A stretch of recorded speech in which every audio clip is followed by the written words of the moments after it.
Let's go live now to Doha and speak to Suhail Shaheen, the Taliban's official spokesperson for international media.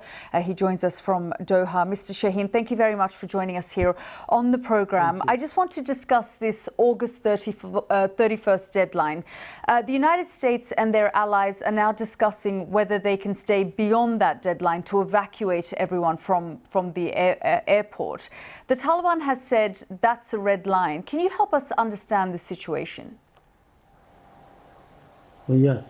On the basis of the Doha agreement, the Americans had committed that they will withdraw by May 1st, but they violated that deadline. Now they again announced that they will withdraw completely from Afghanistan on 31st August. I think they should withdraw from Afghanistan and let the Afghan people start a new chapter of peace and reconstruction. And this is not a convincing justification if they say there are a lot of Afghans who are working with foreign troops and they are still there, they have not been evacuated. There is an option open for them. We are not creating any hurdles in their way. If they have passports and the visas are issued by the U.S. to them, they can go to commercial flights anytime they want to go. That is their right. Of course, we want them to stay in Afghanistan and participate in the construction of the country, and there is no risk to their life and property.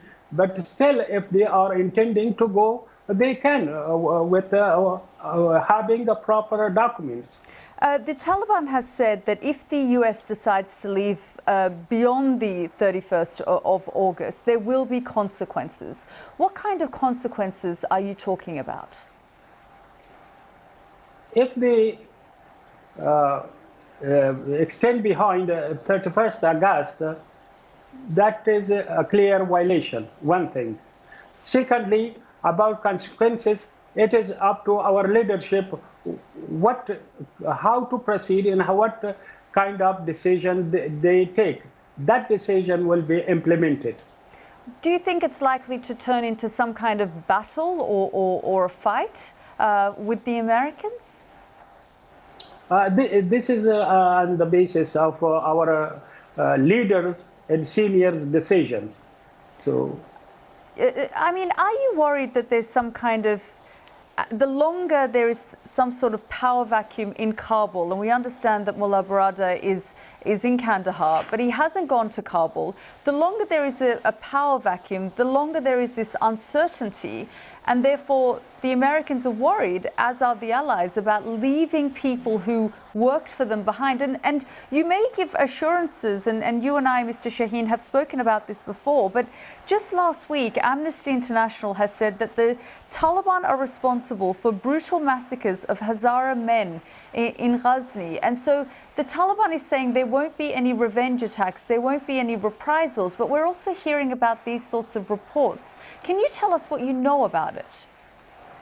No, I doubt the veracity of those reports because our policy is clear. If there is any incident, it is brought to attention of authorities. It is fully investigated, and any culprit who is behind such incident is prosecuted and brought to justice and punished.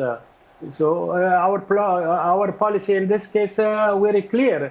There is a security all inside the city. There's two situations. One situation is in the airport, which is artificially created by Americans, telling people, if you come to the airport, you will be taken to abroad to settle there. That is inside the city. Inside the city, the situation is calm. The people are calm. The people are happy. They are going about their business.